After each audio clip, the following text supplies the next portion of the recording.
making sure that when they grow up, that they don't have to fight for the things that we are fighting for now. It's sickening, and we're not asking for the impossible. The stuff that we're asking for is not long reach. It doesn't cost a lot of money. It's just about, they have to, it's like somewhere between the lines, human has disappeared out of these people. You know, and I thought at first that it was like a black or white a black issue. Like, oh, it's only happening in our communities. My best friend is white, and she goes through just as much stuff as I do every day. So it's time for all of the organizations, and not just the city of Wilmington, but the state of Delaware, to put aside y'all differences. We are here. It's time for us to fight together. It's been almost 8 years that I have been doing this, marching the streets, laying in the middle of the road, just trying to bring awareness and fighting this system. But one thing that I want to tell y'all is the system isn't broken, okay? Stop saying that this system is broken, because it's not. This system is operating exactly the way that it was designed to operate, okay? So it's not that we have to put a Band-Aid on a system because it has a few scars or a couple dents in it. No, we have to take this system and go away with it and build another one at this point. From the top all the way to the bottom, we have done everything. So when you see us out here protesting, please let it be known that we have went through every supposedly protocol that we were supposed to take before we got here today. And everything that we do is peaceful. But I'm tired. I'm tired of explaining to my kids why they can't go to a neighborhood I grew up on. My family was the first black family to ever move on 2nd and Rodney. I'm tired of telling my kids, no, we can't go out there and play because we don't know what's going to happen. Shout out to Matt Myers. Thank you. We appreciate you, Matt. We appreciate you. Okay, so Venus already said his name because I ain't want to put him on the spot. For real. When I tell you that this man put his life on the line to make sure that this was possible today, he really did know, because I know who you had to go up against to make sure, the powers that be, I know who it was that you had to go up against to make sure that this happened. And that's the type of people that we need in office, y'all. Like, seriously. Somebody who you got direct contact with, whether cell phone or email, you can tell them your problem and they're right there. No justice! No peace! No justice! No peace! No justice! No peace! No racist! Police! No racist! Police! No justice! No peace! No justice! No peace!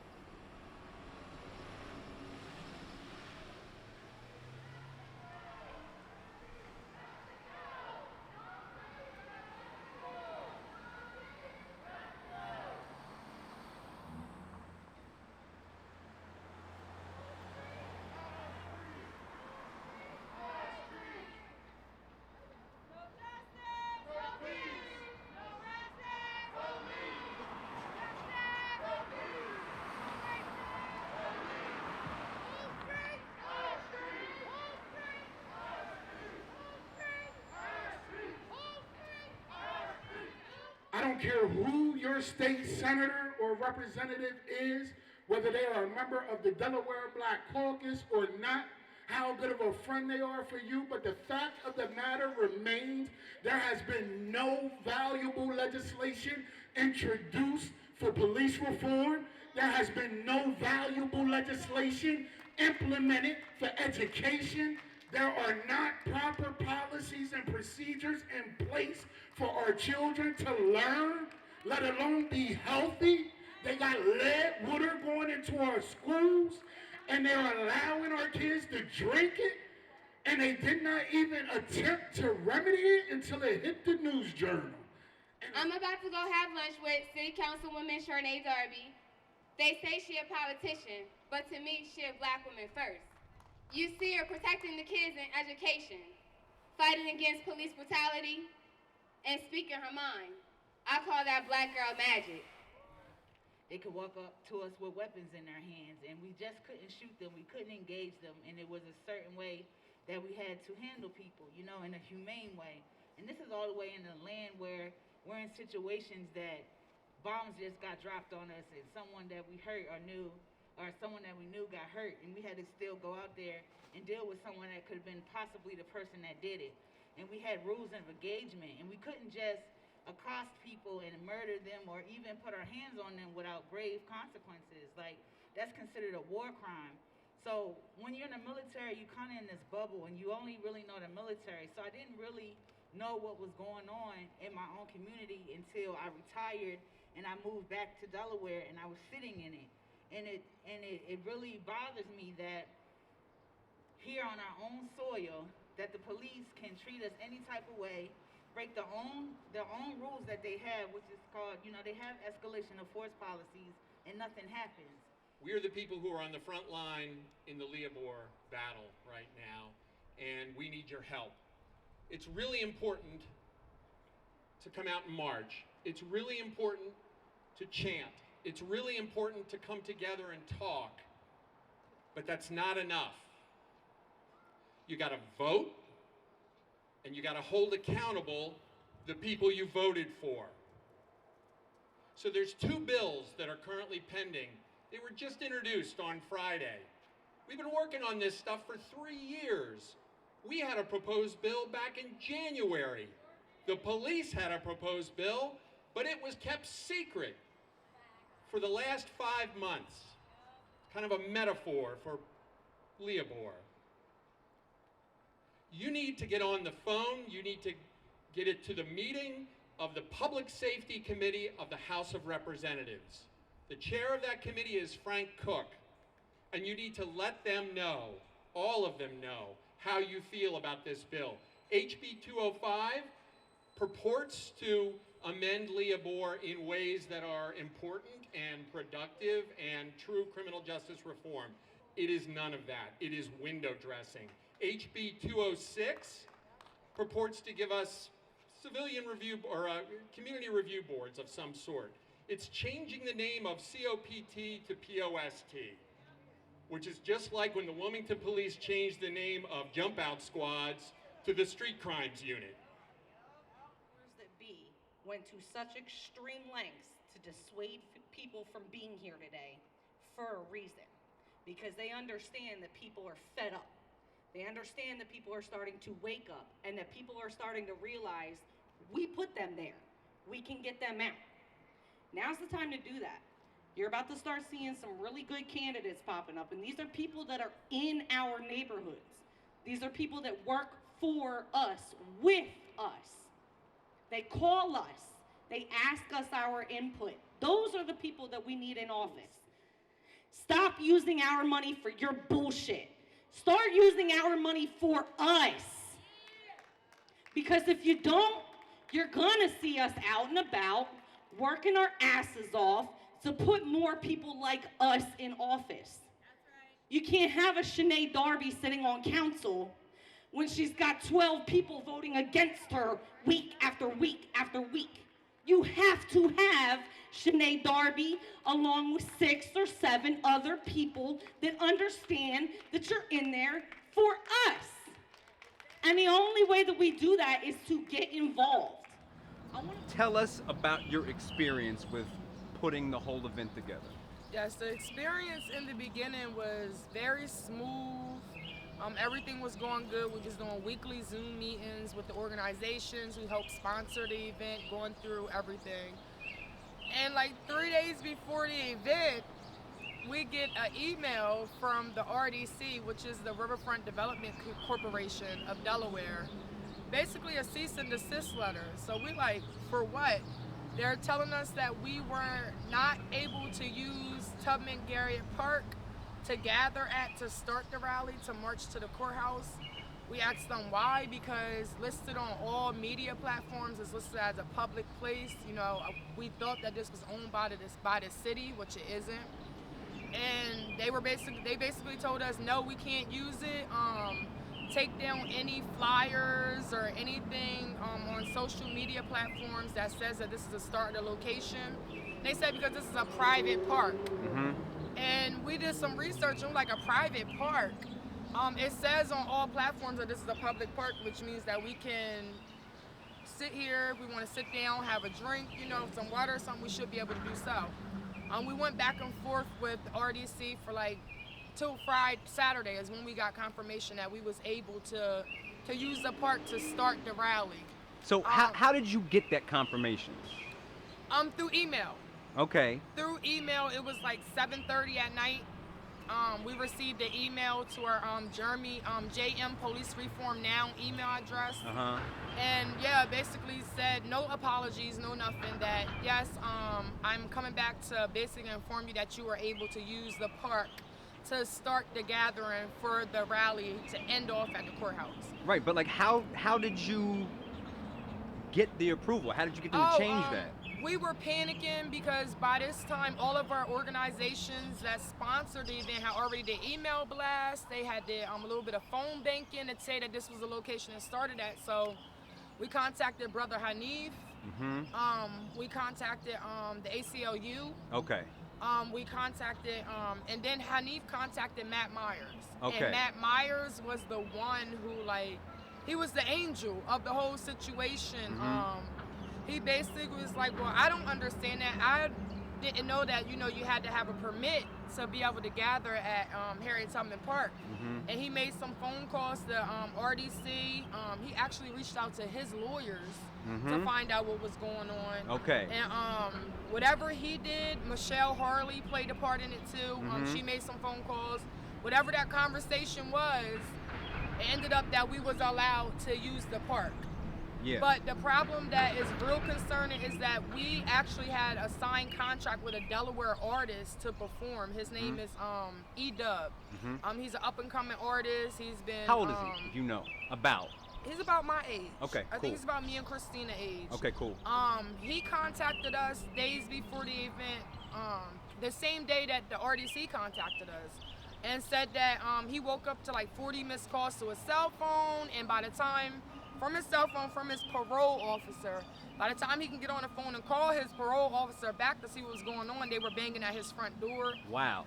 It was said that a detective from the Wilmington Police Department had reached his parole officer to tell his parole officer that E-Dub will be performing at the courthouse for the rally, the event I Still Can't Breathe 3 years later. His parole officer told him that he could not perform.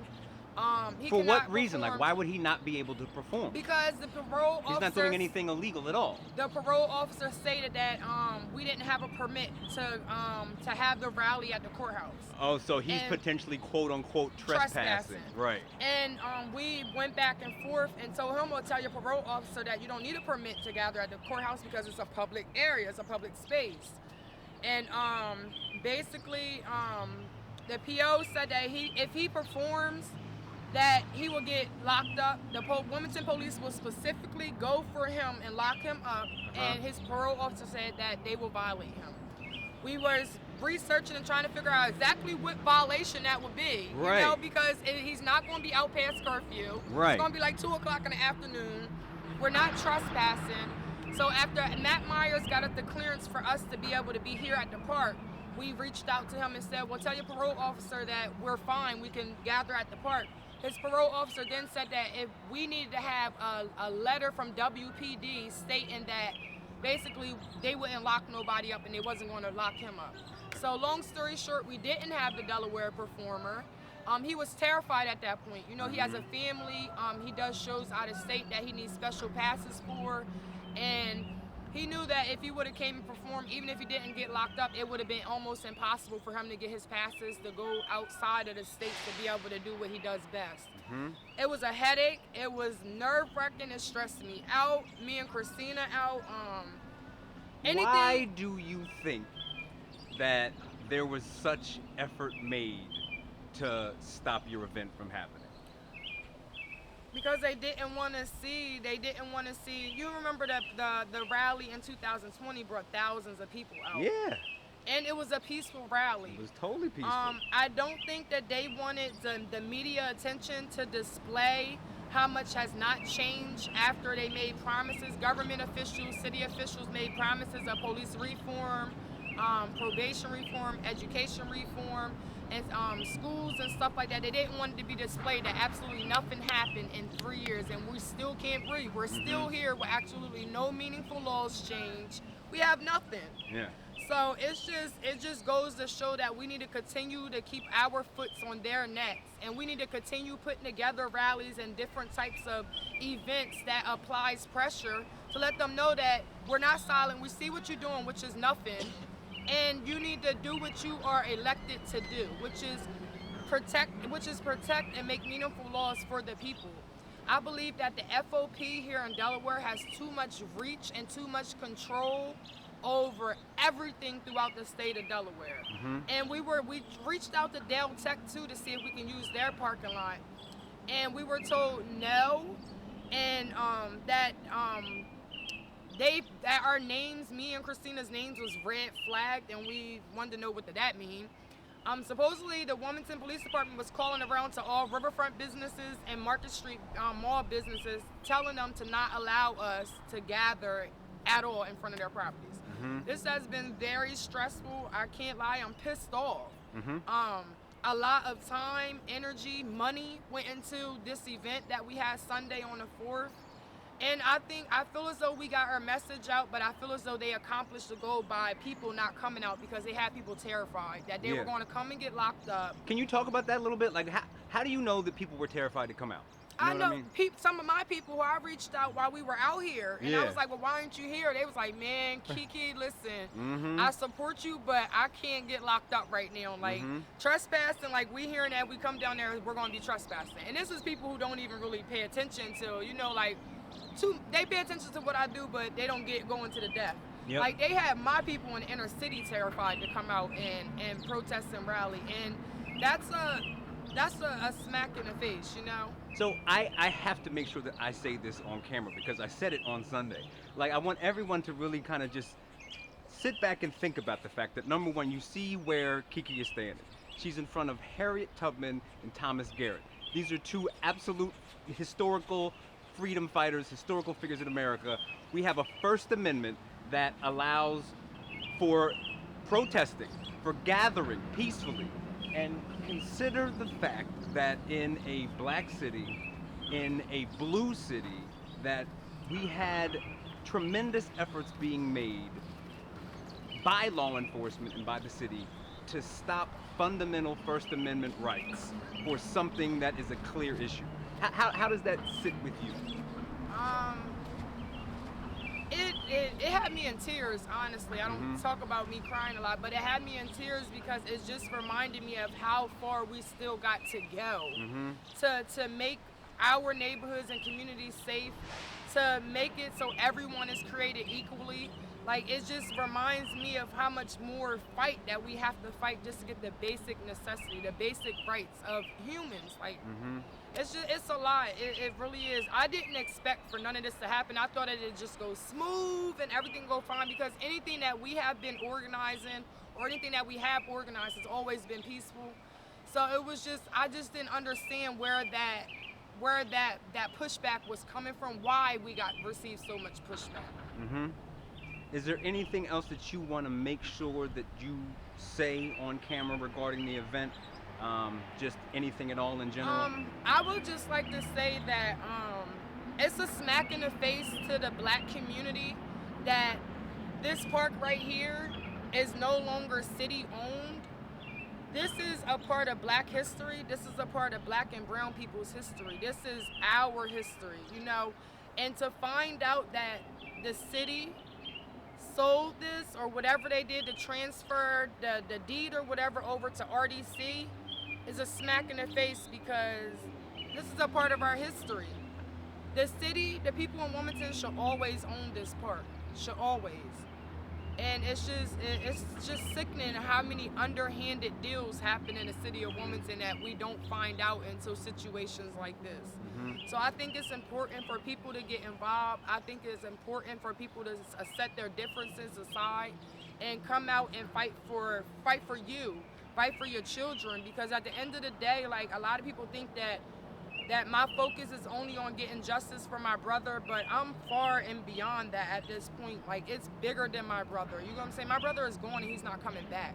So this fight is about making sure that when our children grow up and become adults and their children grow up, that they're safe, that they have rights, that they don't have to fight so hard like we do every day. It's tiring. It is. Is there anyone you want to thank? I would like to thank Matt Myers. I would like to thank Michelle Harley, Hanif, Salam, the ACLU. Christina Kelly is like, Man, y'all just a pair. It's like, Y'all yes, are twins. it's like amazing. Like, I could never do anything. Like, anything that you guys have seen me done, I could not do any of it without her. She doesn't have to do this. That's what I think a lot of people forget. That Christina doesn't have to do this. She can use her white None privilege. of us do. She can use her white privilege and go elsewhere, but she doesn't. She cares so much at the wrongdoings that's happening to black and brown people that she's willing to risk herself and her lives. You know, and that's what's important. I would just like to thank my community for continuing to uplift us, and I just need y'all to come out and support. That's it. We are planning our next rally in Dover. I believe it's going to be the 25th, and then we're going to have another one in Milford. We're trying to do multiple rallies and meetups before Legislation Hall closes, I believe June 30th. Okay. So that's our goal. Come out, let your voices be heard, fight for your families, because that's what it's all about, keeping us all safe. We're not each other's enemies. We're not.